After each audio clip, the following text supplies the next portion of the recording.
नमस्कार, मैं हूं दीपक और आप देख रहे हैं डीप डायलॉग। आज के इस डीप डायलॉग में हम लोग बात करेंगे किस तरह से संसद में जिस तरह से विपक्ष ने लगातार बीजेपी को घुटने टिकाई हुई है, किस तरह से कॉकरोच जनता पार्टी लगातार प्रोटेस्ट पे प्रोटेस्ट किए जा रहे हैं और लगातार बीजेपी कहीं न कहीं कह सकते हैं घुटनों पर आ गई है और किस तरह से संसद में लगातार जो कार्यवाही है बंद है और ठप है। लगातार जब भी चालू होती है तो 1 मिनट में संसद बंद हो जाता है और अगला टाइम दिया जाता है कि 2 बजे चालू होगा, फिर 2 बजे। इसी तरह से फिर से संसद में कार्यवाही नहीं चलने दिया जाता है। क्या अमित शाह के लिए बहुत ही खतरनाक दिन आने वाला है, क्योंकि अभी देख रहे हैं कि लगातार अमित शाह को घेरे जा रहा है। जिस तरह से प्रोटेस्ट में छात्रों को पीटा गया था, आंसू के गोले चलाए गए थे, बुलेट पायलट बम चलाया गया था, इस पर लगातार देखे हुए हैं कि अमित शाह भी घेरे में हैं और घेरे में बने हुए हैं। तो क्या अमित शाह के लिए आगे किस तरह का समय आने वाला है, आप देख सकते हैं कि विपक्ष मानने के लिए तैयार नहीं है। कॉकरोच जनता पार्टी पीछे नहीं हट रही है। जिस तरह से बोल रही थी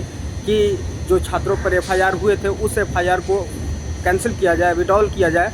यहाँ पर देखिए कोर्ट में भी चला गया मामला। कोर्ट में जाने के बाद देखिएगा सुनवाई हुआ कि जो छात्र नॉर्मल जिनका एफआईआर है, जिन पर मर्डर है, ये तो कह सकते हैं कि और भी क्रिमिनल केस है, उसको नहीं छोड़ा जा सकता है। लेकिन जो छात्र प्रोटेस्ट करने में छोटे छोटे केस में अंदर चले जाते हैं तो उन पर कार्रवाई नहीं किया जाएगा, जो कि सुप्रीम कोर्ट के द्वारा ये निर्देश किया गया।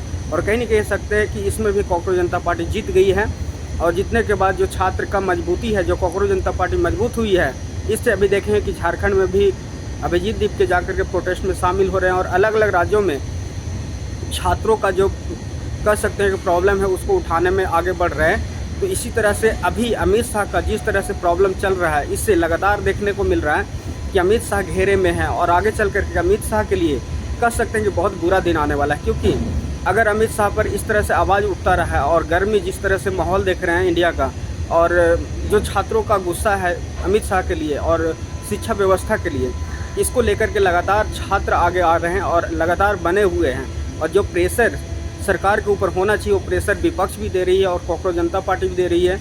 और छात्र जो प्रोटेस्ट कर रहे हैं, जिसको कहा जा रहा था कि छात्र उतरेंगे नहीं रोड पर, तो छात्र भी लगातार बने हुए हैं और देखना होगा कि अमित शाह कितने दिन तक टिक सकते हैं। क्योंकि छात्र लगातार अब मांग कर रहे हैं कि अमित शाह का इस्तीफा हो, क्योंकि छात्रों पर लाठीचार्ज करवाया गया, बर्बरता अपनाया गया।